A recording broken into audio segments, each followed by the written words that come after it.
All right, I want to welcome on my next guest. We've got seven-time Pro Bowler and Super Bowl champion, Detroit Lions legend, Lomas Brown. Lomas, how's everything going for you? I'm doing great, Zach. You made the big fella sound great just then. Thank Hey, you. absolutely. Appreciate you taking the time. So I want to ask you a little bit about your Lions because I've been talking to a lot of people this summer, and I kept saying, "Who's the team this year that's going to surprise a lot of people?" And everybody kept saying, "And this sounds crazy, but the Lions, I feel like they've got something coming." And I was actually talking. I interviewed your former teammate Benny Blades before the season, and I said, "Hey, are you feeling some interesting kind of vibe this year about the Lions? Because I feel like they've been down for a while, but there seems to be some momentum." He said, "There's going to be a good group." And they're third in the NFC North. So what the hell's going on? I know, man. It's basically the same thing that went on last year, Zach. It's the defense. We're having problems stopping teams. We're getting leads, and you can't finish the game. And then, that's a problem, especially in the NFL where you have so many great quarterbacks and you got just so many great players in the NFL. So basically, we can't stop the run. That leads to passes being completed over us. So it's just kind of been like a snowball effect. And coming into this season, just like you say, you talked to Benny and you talked to other alumni. We all thought that the Yeah. team would be a lot better, especially on the defensive side of the ball. But so far in the first four games, they haven't. What have been your thoughts on Jeff Okudah through four games? I like Jeff. He's taking the beating with our media and he's taking the beating in the national media, but I don't understand why. The guy hasn't given up a touchdown pass. He's faced some of the best receivers in the league. Yeah, he's been targeted a lot, which is going to happen. If you're a rookie in this league, you're going to get tested. I don't care what position you play, you're going to get tested. So he's supposed to have a lot of balls thrown at him. He's supposed to be targeted a lot. So to me, he hasn't given up a touchdown. He hasn't given up, I think, maybe one long play of maybe 30 yards. So other than that, to me, he's been solid, but he has taken the beating in the media for some reason, and I really don't understand why. Do you think they still have a shot at the wild card? Because I don't think the Bears are legit. Nah, that's going to be hard, man. You can't even think about that at this point where the Lions are right now. They definitely have to look at things. They can't even look at it game to game. They got to look at it quarter by quarter at this point, man. So to say wild card, to say they have a chance, I wouldn't even say something like that, especially with the first four games being NFC games. You 1-3 in the NFC already, so that kind of puts you behind the eight ball. You lost two games in your division already, so you're really in a hole right now. So to me, they just need to concentrate on quarter by quarter. They got four quarters against Jacksonville coming up. They just need to concentrate on that first quarter of the game. Do you think Patricia could be doing something differently? I hope so. I know Coach isn't calling the defense. I know Corey Underlin is the defensive coordinator, but you got to change it up. You got to do something different. You can't continue to have the same thing happen that's been going on, which is you can't stop teams on versus the run. You can't get off the field on third down, and you can't put pressure on the opposing passer. All those sounds like a recipe for disaster. So if that can't happen the way you've been playing so far, you got to change it up. Whether you show blitz and don't bring it, or you show blitz and do bring it, whether you change up different looks from man to zone or play some type of hybrid man zone, it's just something that's just going to have to change in what they've been doing over the last 3 to 4 weeks. Yeah, no, it's interesting. So I want to ask you about your college career. So how did you end up at Florida? Well, basically, I'm from Miami. And my senior year, I had to get up out of Miami. I really did. I started running with the wrong group of guys. I'm getting interrupted by WRJR traffic. Sorry about that. Anything I don't know interesting? how that. Yeah, I don't know, but yeah, I don't know, but is that all right? If Yeah, that's it in the doesn't, back, doesn't, it okay. doesn't matter. But yeah, basically, I had to leave Miami, man. I had to go to get away from Miami, and Gainesville was 5 hours up the road.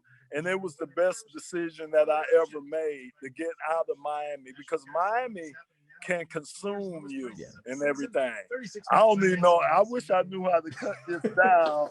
And I don't even know why it just came on all of a sudden. There's so many buttons up here. Okay, now it's gone. Good. All right. Maybe hopefully it's not that bad of an accident that the TV turns on by. That's how you know it's about when the TV turns on by itself to tell you some traffic. You know you're gonna go a different direction. Hey, look, nah, and I get spooked when sometimes I got my phone sitting there and Siri just mysteriously takes up my conversation. I'm like, wait a minute, Siri. Something's going on, man.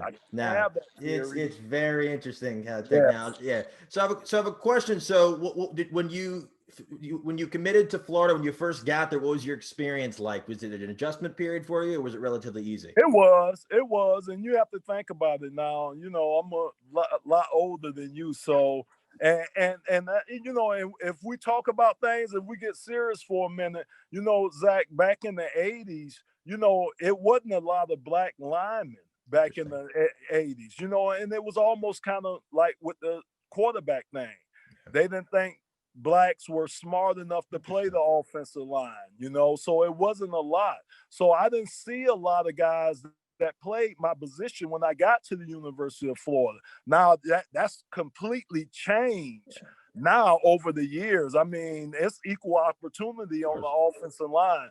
But it wasn't like that before. So it was an adjustment period when I got to the University of Florida, not only from the standpoint of adjusting to on the field, but more so off the field with my new surroundings and my new teammates. So yeah, it was, but it was a great experience. And like I say, if society could take from sports, meaning there's no color boundaries, we don't see that in sports. If society could be the same way as sports teams are, then we would be a better place. We really would be. It's about talent. If you can do it better than somebody else, you're going to get the job. That's how it is.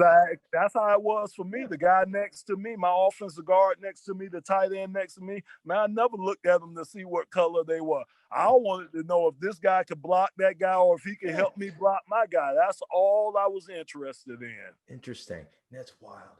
And even though it's Florida's in Gainesville, is it just like does it feel like a different planet than Miami, Gainesville? Yes, great point, Zach. Yes, it was, because Miami is all city. I call Miami the concrete city because it is. It's down south, but it's basically all city. It's commercialized, especially with South Beach being down there. But Gainesville is a college town.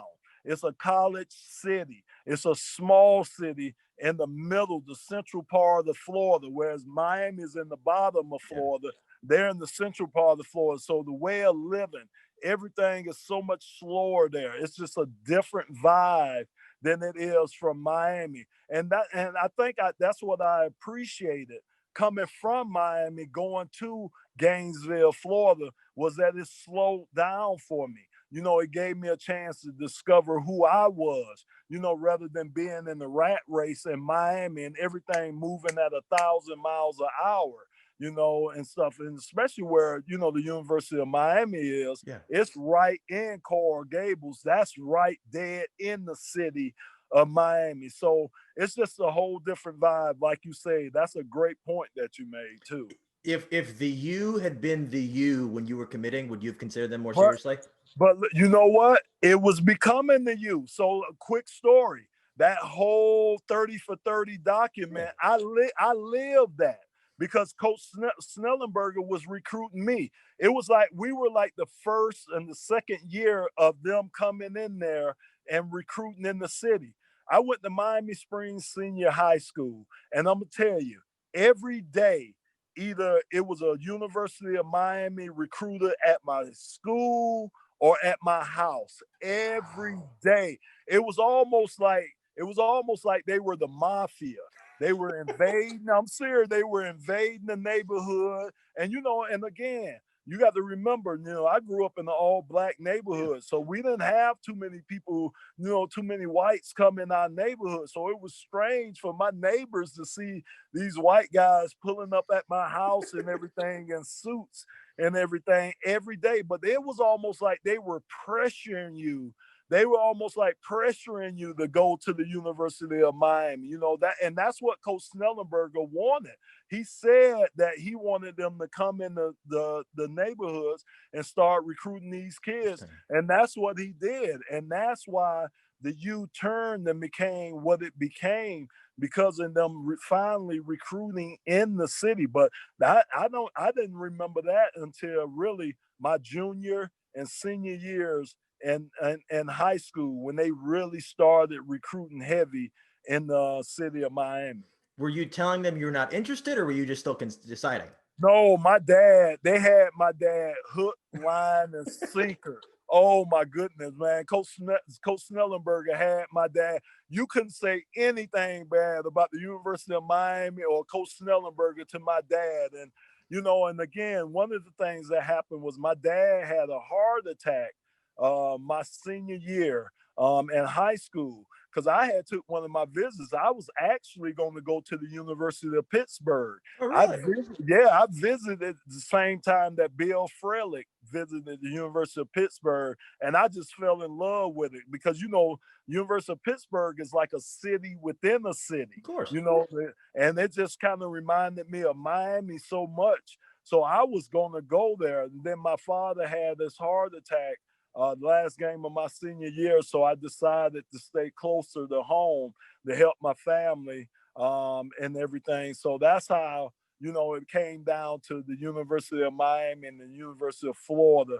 But like I said earlier, I knew I needed to get away from Miami, at least get up the road a couple of hours from Miami. Absolutely.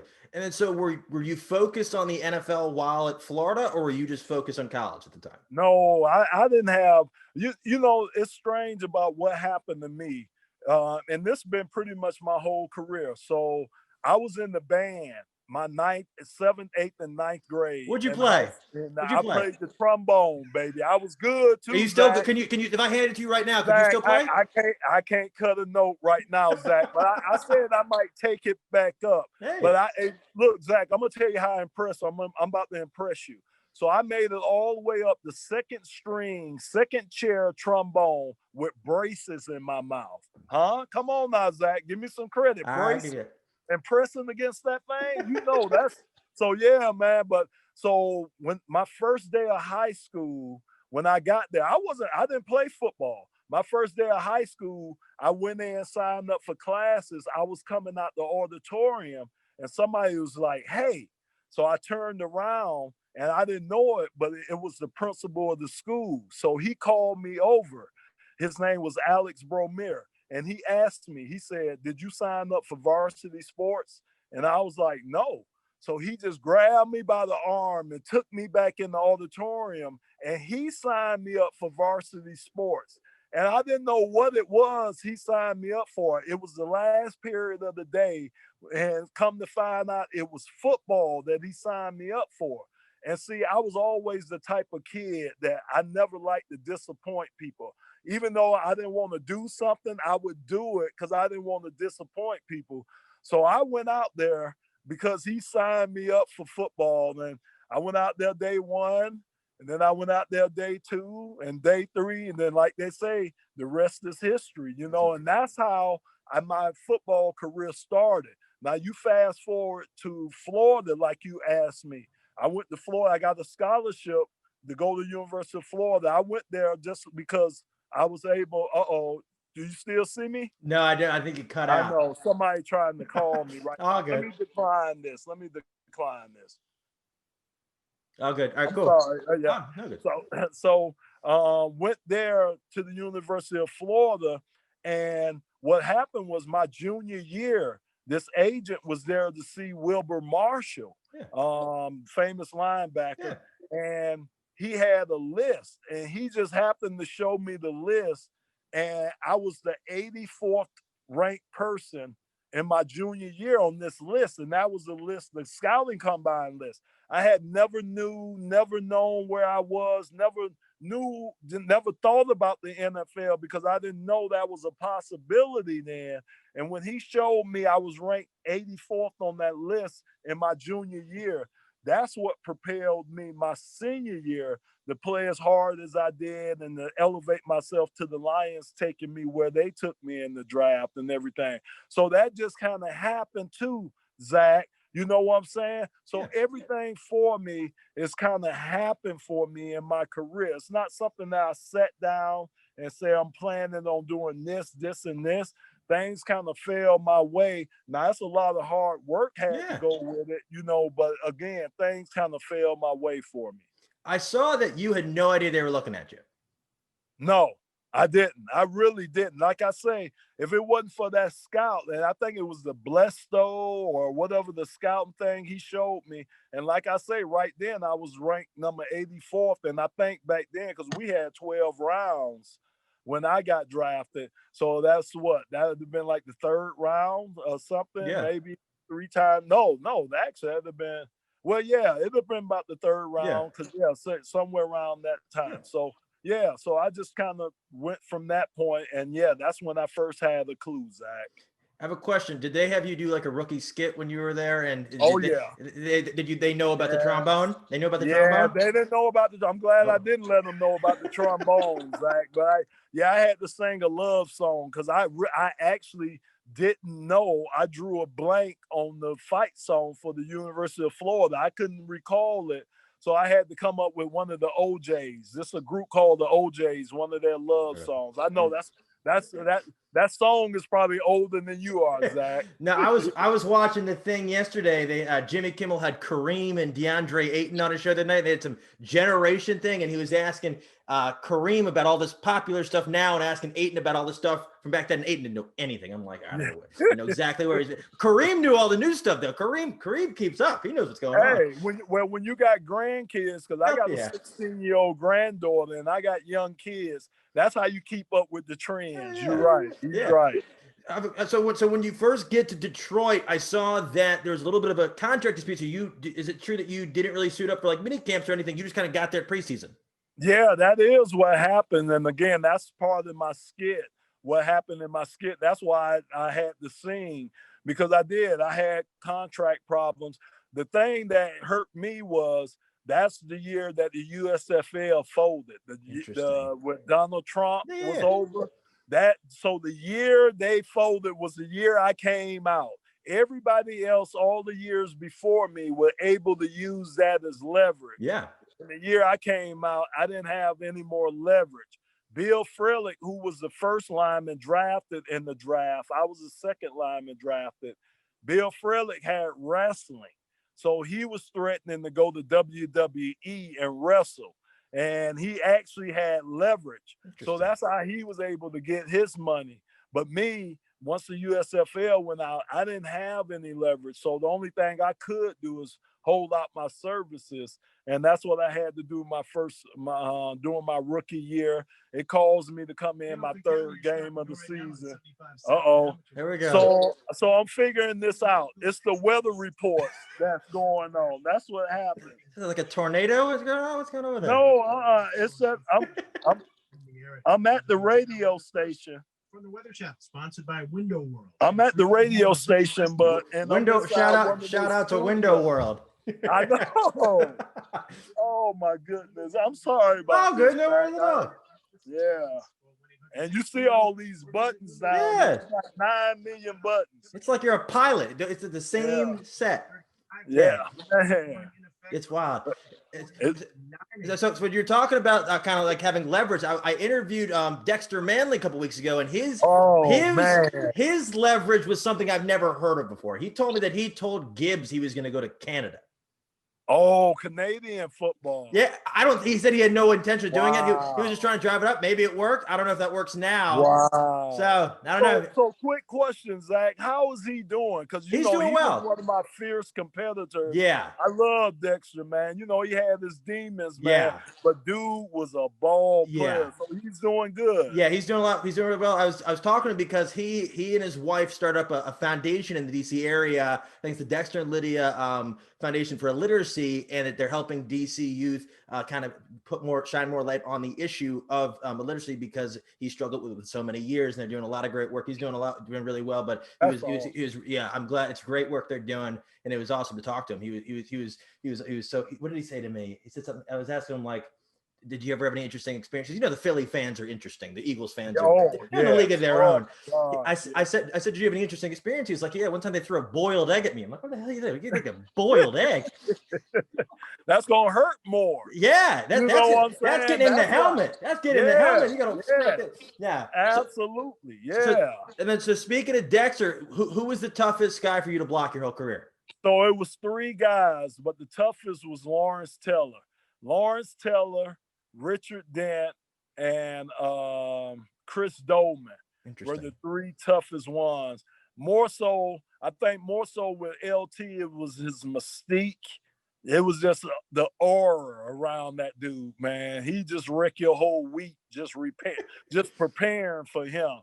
Richard Dent was just, man, one of my close friends, but just, man, his nickname was Dirty Dent. And yeah, he lived up to the nickname, man. Just a great guy off the field, but just a fierce competitor on the field. Like I said, we had some battles. If you think about it, I played against Richard probably maybe like 13, 14 times. And then Chris Dolman, when he was with the Minnesota Vikings, we came in together in 1985. So we battled the whole time he was in Minnesota from our rookie years on. And, you know, God bless the dead, man. You know, so unfortunate that he's gone now.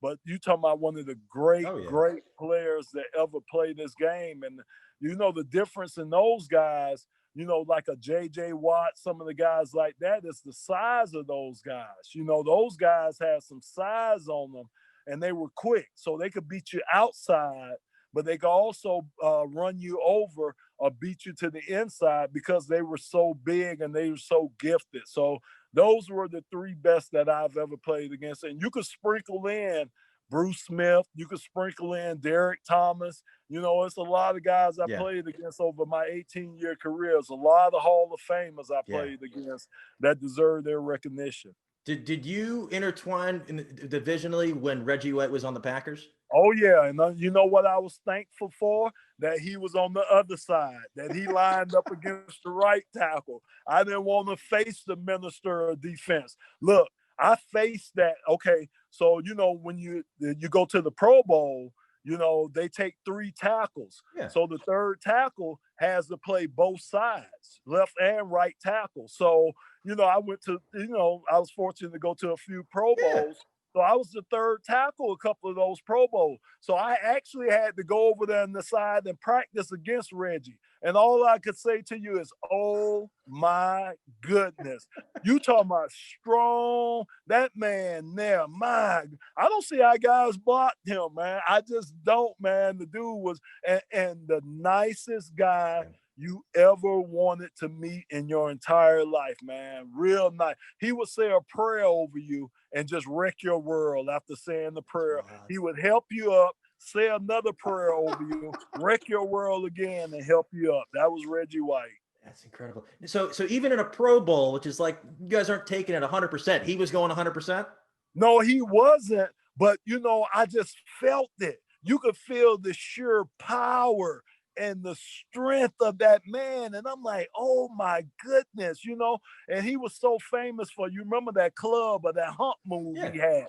He would take 300 plus pound men and hump them out the screen. We used to watch film and he would throw a 300-pound man out of the screen of the film. You'd be like, wait a minute, what just happened?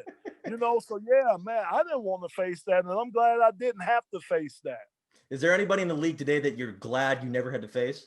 Probably, I like the way 2 guys, J.J. Watt, because he has a motor. And those guys there, guys that go all day long and guys that have skill, those are guys that give you problems.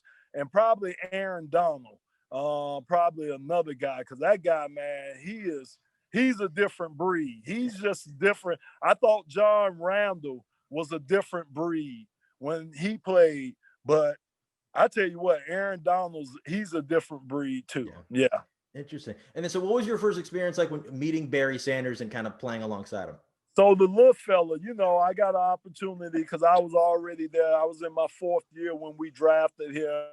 And thank goodness we did, because my whole world changed. The whole trajectory of my career changed once we got Barry. Hell, nobody paid attention to the Lions before we got Barry. We weren't even getting any Monday night. We wouldn't get no primetime game. The only game we had primetime was the Thanksgiving game, because we had that forever. Yeah. Once we got Barry, all that changed. Monday night, Sunday night, whatever night, they wanted us because of him. But it was just how shy he was and his demeanor when he first got there. He was almost like just a little kid, man. His whole syllable consisted of probably about 5 words. Is that right? Oh, really? I thought so. That's how he would, it was just that's how B was, a humble guy. And he was that way his whole career as far as how humble he was. Put it this way, I blocked for him for 7 of his 10 years. And Barry took a lot of losses in his career. Never once in the 7 years that I was there, and I'm quite sure it didn't happen in the 10 years that he was there, did he ever once get up and point a finger at an offensive lineman and say anything about you should have got that block or anything like that. And that's the thing that, I remember about how Barry was. And that's what made you want to go all out for him each and every play, man. That made you want to block harder for the guy because he was just a good guy. I know I was talking to Solomon Wilcots, and he said Yeah. that he matched up against Barry Oklahoma State when he was at Oklahoma State when he was a freshman or sophomore, but he wasn't the starter. So he said they were worrying about Thurman Thomas. We're worrying about Thurman Thomas. And apparently he heard from somebody else. He said, hey, Thurman Thomas is great, but you don't want to see this other guy we got. He's thinking, who's better than Thurman Thomas? And apparently he took it to the house on a kick return. So yes, that was Barry, man. Yeah. But could you imagine being his high school coach and you got him at defensive back? What was that coach thinking about, man? I'm like, what in the world? Yes, I'll leave it at that. Yeah, it's incredible. And it's wild. And then, so do you think, so going to all these Pro Bowls, I was actually, one word, I hate name drop people. I was talking to Willie Roaf the other day, and he thinks it's a travesty that you're not in Canton. He thinks it's a travesty. He was sending me stats. He was sending me everything. He goes, so what do you think is just? That's my guy, man. What do you love Willie, man. Love awesome. Willie, man. That's my guy. So me and Willie got close because I worked out with Mackie Shieldstone, who's one of the most famous trainers on this planet. That's Serena Williams' trainer. Oh, wow. So he's based in New Orleans. So I used to fly down every year. I did that for 11 years. I would fly down to New Orleans and stay down there a month or two and train with Mackie. So that's when I got the opportunity to hang out with Willie. I used to go to his house. We would just hang out, man, even work out sometime together. So we became real, real close. And that's my guy, man. Love Willie, man. And he deserved to go in the Hall of Fame. The thing I say about the Hall, Zach, is that, I look at Emmett, his offensive line. He only has one guy in there, Larry Allen, off the great offensive line he had. You look at the Steelers, back in the day off their offensive line, it's just Mike Webster in there. You look at the Hogs, they don't have a lot of representatives in there off their great offensive line. So, I just know that offensive linemen, they're getting their value now. But I think when you talk about in the past, I think we were undervalued a lot. And, a lot of us can't do anything about our stats now. Our stats are what they are. They can't change. There's nothing we can do about them now. So, I just think they got a lot more metrics now that they measure these guys off than they didn't have when we were coming in there. And the other thing I'll say is now that my little fella, Barry Sanders, I call him the little big fella now. Now that he's more out there and he's more out socially, doing more commercials, out more in the general public, I think people will be like, Barry, he was great Hall of Famers. He must have had somebody block for him. Yeah. And I think that's how things kind of start, you know what I'm saying? So, it may not happen, or it may happen, But it kind of goes along with how I told you everything else has happened in my life, Zach. I didn't go out. I didn't play in the NFL to get in the Hall of Fame, even though I thought about it towards the end of my career. But when I got in the NFL, that wasn't my objective, was to go to the Hall of Fame. So if it happens, it'll be just like everything else in high school and college happened for me in my life.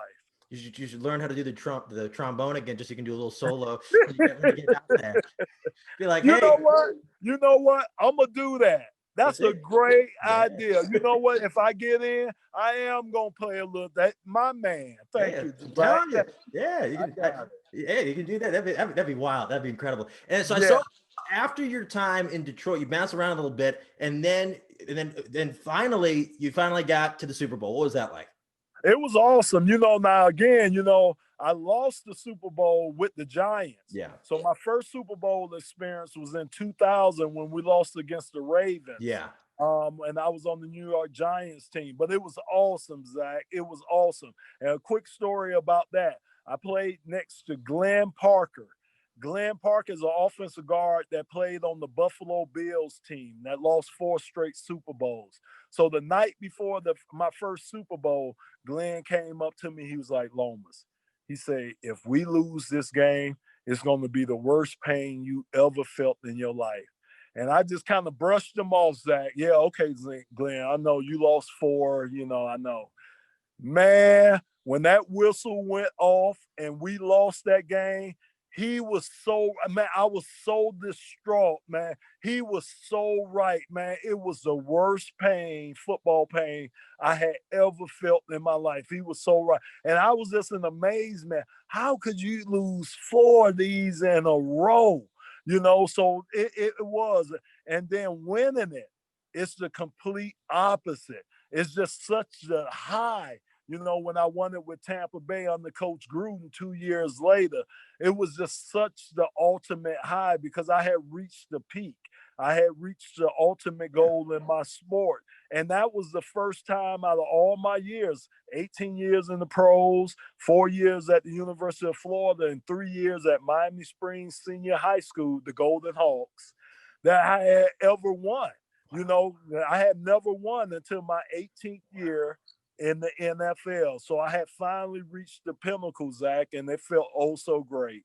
Would you have rather won it early on and then never won another one, or win it towards the end? You know what? That's a great point. No, I think I appreciated it towards the end of my career. I really do. I think if I would have won it early, I wouldn't have appreciated it. I probably took it for granted, because I remember we went to the NFC Championship game in '91. Of course, we lost it to Dexter Manley and them, and we lost to the Washington Redskins. And we thought at that point, because we were right there, remember we had beat the Dallas Cowboys that had the triplets. They had Troy and all those guys. We had spanked them and lost against Washington. But we thought we were going to get back year after year. We thought that was just the beginning of us getting back, and we never got back there. We never got close to getting back to that point again, in the rest of my career with the Detroit Lions. So, I'm glad I got it later, probably than earlier. I have a question. What's your best Gruden story? Oh, my God. So my best story about Coach is, he butted heads with Keyshawn Johnson. Of course, that was famous how he butted heads with Keyshawn. Oh, my God. People are speeding today. I know, man. This is the weather. Oh, my gosh, man. But my best story about him is that, Zach, when I got to Tampa Bay, I was actually older than Coach Gruden. I was a year older than Coach. So I could handle anything that he did or said, because I'm coming from the same perspectives as he's coming from. A dad, we're in our mid-30s. You know what I'm saying? We passed our mid-30s, so we know this stuff. So, when he would say things and get on guys, it resounded to me. It sounded good to me, but to those guys, to a football player, it might not have. So that's how he would butt heads. So to me and Coach Gruden, before every practice, we would run by each other. We would high-five each other before every practice. Either he would find me or I would find him. And that was just kind of our bond that me and him had. And again, I think because I was older than him, you know, and everything, I could understand where he was coming from. Well, a lot of those younger guys, it might have sounded like white noise to them, but it didn't sound that way to me because I'm living it. I'm living it at that point, Zach. At the tender age of 38, Coach Gruden was 38. I was 39. Were you surprised he left Monday Night Football to go take the Raiders gig? You know, I always knew, and you could, man, if you ever sit down with Coach, which I got an opportunity, you know, couple opportunities too. I have his number, I call him, you know, and see him. You just knew football is in his blood. It was just burning, man. You could just, even when you start talking football with him, he just gets so passionate. You just knew he was going to come back, and it just had to be the right situation. You know, and I think the Vegas Raiders presented the right situation for him. He was able to kind of like go back home to Raider Nation, and it was the perfect fit for him. I don't know if he either did that for any other organization or maybe very few organizations, but I know that organization fit Coach Gruden just perfectly. Yeah. And then I got one last question for you. So I know you do a lot in the community there, and I saw that. I think so. Can you talk about that a little bit? I know you're doing a lot to kind of give back. Yeah, Zach. So that's how my name kind of got big in the community here. It wasn't for what I did on the football field because I came in as an offensive lineman, and you know we're the faceless five. The only time they hear a lineman name is if you got a penalty or you did something wrong. So to me, my thing is when I first got here to Detroit in the 80s, I immersed myself in the community. I said I would make my name through the community. And, you know, the football thing, that would take care of itself. But I want, and it was my passion. You know, Big Brothers, Big Sisters, Boys and Girls Clubs.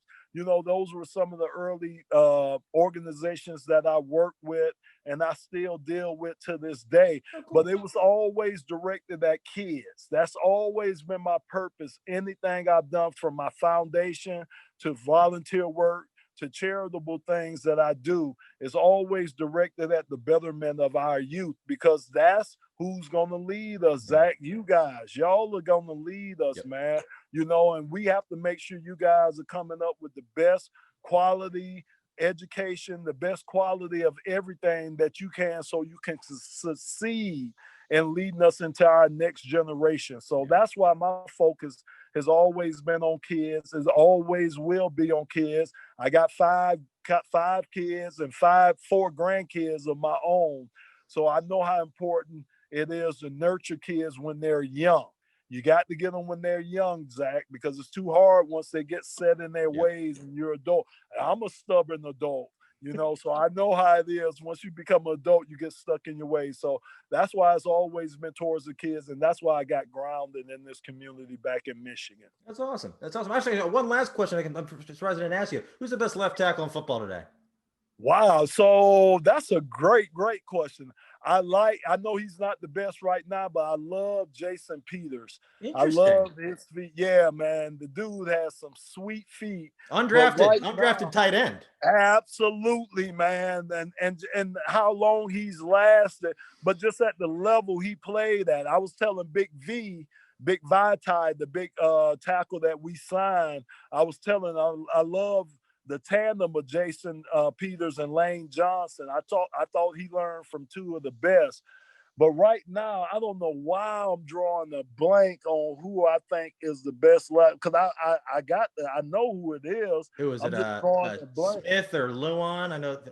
Well, Smith has been having a lot of problems. I like Taylor Lewan. I do like Taylor. But I think Tyron has been having a lot of health problems, especially with his neck. So he hadn't been playing at the level that I think he should be playing at. I love watching Joe Thomas when he was in the game, you know, playing like that. So yeah, I'm just drawing a little blank right now, but but I still say, Zach, it's not like when we were in the game, you know, because either the coaches don't have time to teach the technique to the college and to high schools like they used to because of time restraints, because of practice restraints. I don't know what it is, but these guys, they don't come in with the technique that we have. And you have to have technique. I don't care what position you play. When you're struggling, then you got to go back and refine your technique. If you don't have technique to start with, then you're going to always find yourself struggling. And then you're going to wonder why you can't get out the struggle. You don't have the technique to get out the struggle. So to me, that's one of the basic fundamentals I think is missing in all of football, and not just on the pro level. I think on the college and high school level too. Interesting. Well, that's really the questions I really have for you. How can people find you on social media and keep up with you? Well, Zach, I'm not a big social media guy. I got people doing that for me, but I do Twitter. I'm Lomas Brown on Lomas Brown 75 on Twitter. I think that's how you say it, at Twitter. My daughter does a little bit with my Facebook, so don't get mad if you go to Facebook and it takes me a minute to get back with you. I don't go on there a lot, but I do those things like that. And by the way, if you're ever in the Detroit area or Michigan area, WJR, we call the Lions game. I know they're not very popular right now, but one day they're going to be popular. One day the Lions are going to be the Patriots. So that's right. Absolutely. It's going to happen. But this has been a lot of fun. So I just wanted to thank you again for taking time. This has been awesome. Thanks, Zach. No problem.